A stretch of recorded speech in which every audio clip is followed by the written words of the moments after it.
కూడా తమ పార్టీకి సంబంధించినటువంటి వాళ్ళు చేసినటువంటి పని తప్పు అని చెప్పారండి. ఇద్దరు తప్పు చేశారు. మీరు గమనించండి, ఇద్దరూ తప్పు చేశారు. ఇద్దరూ తప్పు చేసి ఇద్దరు కూడా మళ్ళీ దేనికి దానికి పట్టుబడుతున్నారు, మళ్ళీ ఘర్షణ పెరిగే విధంగా ముందుకు వెళుతున్నారు. అది వాళ్ళ పొలిటికల్ స్ట్రాటజీ. నాకున్నటువంటి అవగాహన మేరకు అయితే వైఎస్ఆర్ కాంగ్రెస్ పార్టీ చాలా స్ట్రాటజికల్ గా ఈ విషయంలో అధికార కూటమిని ట్రాప్ లోకి లాగింది. ఈ విషయాన్ని చాలా స్పష్టంగా చెప్పదలుచుకున్నాను. తెలుగుదేశం, జనసేన, బీజేపీ కూటమిని వైఎస్ఆర్ కాంగ్రెస్ పార్టీ ట్రాప్ లోకి లాగి ఒక ఘర్షణ వాతావరణం సృష్టించేటువంటి విధంగా అధికార పక్షము దాడులు చేస్తోంది, దౌర్జన్యాలు చేస్తోంది, హత్యాయత్నాలు చేస్తోంది అనేటువంటి విధంగా ఒక ప్రజలందరికీ చెప్పేటువంటి పక్కా ప్రణాళికని వైఎస్ఆర్ కాంగ్రెస్ పార్టీ రూపొందించింది. ఎందుకు ఈ మాట చెప్తున్నానంటే, మీరు ఈ డిబేట్ లో ఉన్నటువంటి కొండా రాజీవ్ గారు మాట్లాడినటువంటి మాటలు ఏం మాటలు మాట్లాడారంటే, అంబటి రాంబాబుని హత్య చేయటానికి వెళ్ళిపోయారండి, హత్య చేసేవాళ్లే అది ఇదని చెప్పారు కదా. అంబటి రాంబాబుని ఎందుకు హత్య చేయాల్సి వచ్చినటువంటి పరిస్థితి ఉంటుందండి తెలుగుదేశం వాళ్ళకో, జనసేన వాళ్ళకో, బీజేపీ వాళ్ళకో? అసలు అంబటి రాంబాబు వైఎస్ఆర్ కాంగ్రెస్ పార్టీకి సత్తనపల్లిలో కూడా ఆయన ఇన్ఛార్జి కాదు. ఆయన ఓడిపోయిన తర్వాత ఆయన్ని ఉన్నటువంటి దాంట్లో పీకేసినటువంటి పరిస్థితి ఉంది. అప్పుడప్పుడు మీడియాలో మాట్లాడతాడు, రేపొద్దున సీట్ ఇస్తారో లేదో కూడా తెలియదు. ఇలాంటి వ్యక్తిని ఇప్పుడిప్పుడుగా హత్య చేసి ఏదో వీళ్ళకి ఏదో జరిగేటువంటి నష్టాన్ని పూడ్చుకునేటువంటి విధంగా ఎవరన్నా ఆయన హత్య చేయాలని ఎవరన్నా అనుకుంటారా? అంటే జరిగినటువంటి దాడేంటి, వ్యవహారం ఏంటి అనేటువంటి దాని మీద వంశీ గారు తెలుగుదేశం పార్టీ నుంచి ఆయన చెప్పాడు కాబట్టి నేనేం దాన్ని సమర్థించట్లేదు, ఆయనే సమర్థించలేదు కదా. తెలుగుదేశం పార్టీ నాయకుడే వంశీ గారే ఈ డిబేట్ లో దాన్ని సమర్థించలేదు. దాడి తప్పే, మా వాడు చేసిన తప్పే, వాళ్ళ ఎమ్మెల్యేనో వాళ్ళ ఎమ్మెల్యేకి సంబంధించినటువంటి అనుచరులు ఎవరైతే గుంటూరు 2కి సంబంధించినటువంటి ఎమ్మెల్యే తొందరపాటు చర్యో, వాళ్ళ పార్టీకి సంబంధించినటువంటి వాళ్ళ తొందరపాటు చర్య ఏదో ఒకటి జరిగింది. నేను అలాగని సమర్థించను. ఆయనే తప్పన్నాడు. ఆయనే తప్పన్న తర్వాత ఇంక నేనెందుకు సమర్థిస్తాను? ఎవరు సమర్థించరు. అయితే మొదటి తప్పు చేసింది ఎవరు? అంబటి రాంబాబు ఏ విధంగా ఒక ఫ్లెక్సీ వేస్తే ఆ ఫ్లెక్సీకి సంబంధించినటువంటి విషయంలో ఈ విధంగా చంద్రబాబు నాయుడిని, అదే విధంగా బూతులు, అమ్మనా బూతులు, ఇవన్నీ కూడా అంబటి రాంబాబు కూడా నేను మాట్లాడిన తప్పే అని చెప్పాడు. అంటే మాట్లాడి ఒకవేళ ఘర్షణ వాతావరణం సృష్టించి ఆ విధంగా దాడులు జరిగేటువంటి విధంగా పక్కా ప్రణాళిక రూపొందించారు అనేటువంటిది ఇది నా అభిప్రాయం అండి. ఇది ఎందుకు, ఈ ప్రణాళిక ఎందుకు, కారణం ఏంటి అని అంటే, వైఎస్ఆర్ కాంగ్రెస్ పార్టీ మీద ఒక ముద్ర ఉంది.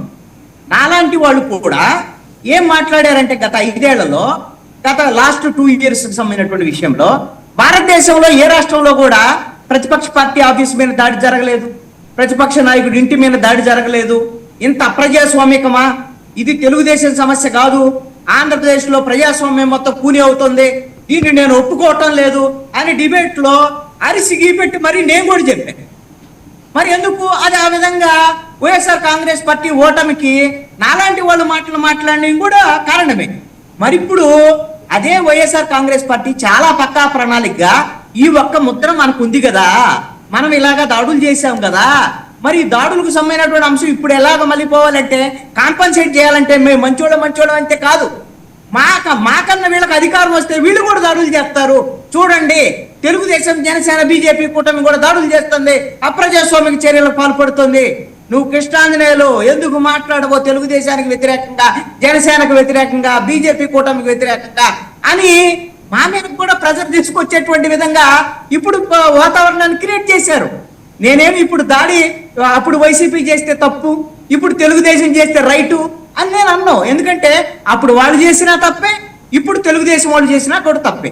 కానీ ఎంతో కొంత డిఫరెన్స్ ఏంటి అని అంటే, ఈ డిబేట్ లో ఉన్న వంశీ గారు లేకపోతే తెలుగుదేశానికి సంబంధించినటువంటి వాళ్ళు మేము ఇలాగా చేయకూడదు, ఈ విధంగా దాడులు చేయకూడదు అని జనసేన పార్టీ తరఫున వచ్చిన రజనీ గారు కూడా ఎస్ మనం అధికారంలో ఉండి ఇలా చేయటం ఏంటండి అని ఆవిడ గట్టిగా మాట్లాడటం అనేటువంటి అంశాన్ని ఇది ఖచ్చితంగా పరిగణలోకి తీసుకోవాల్సినటువంటి అంశం.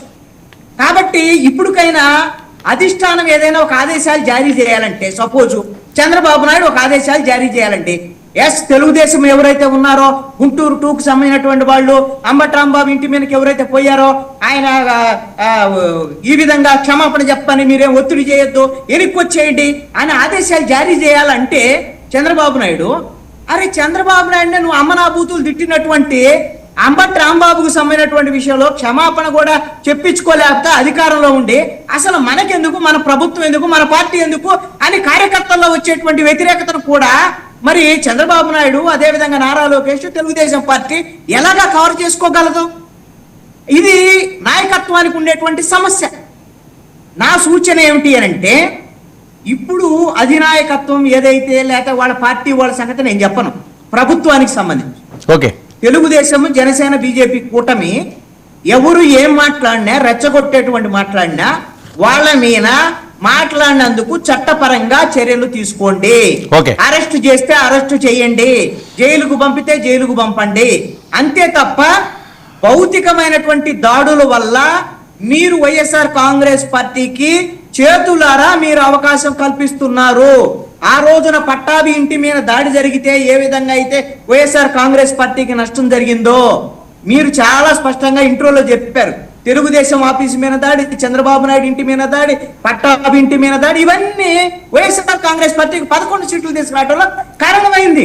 మరి ఇప్పుడు అంబటి రాంబాబు ఇంటి మీద దాడి, ఇతర కొంతమంది జిల్లాలకు సంబంధించినటువంటి వాళ్ళ ఇళ్ల మీద దాడులు, ఇవన్నీ వీళ్ళకి అలాంటి అవకాశం ఉంది కాబట్టి వైఎస్ఆర్ కాంగ్రెస్ పార్టీ ఇప్పుడు దాన్ని విస్తృతంగా ప్రచారం చేసుకునే దానికి అవకాశం ఉంది. ఈ విధంగా కూటమి ప్రభుత్వము ట్రాప్ లో పడి అనవసరంగా వైఎస్ఆర్ కాంగ్రెస్ పార్టీ తప్పులు వాటికి సంబంధించినటువంటి వ్యవహారంలో మీరు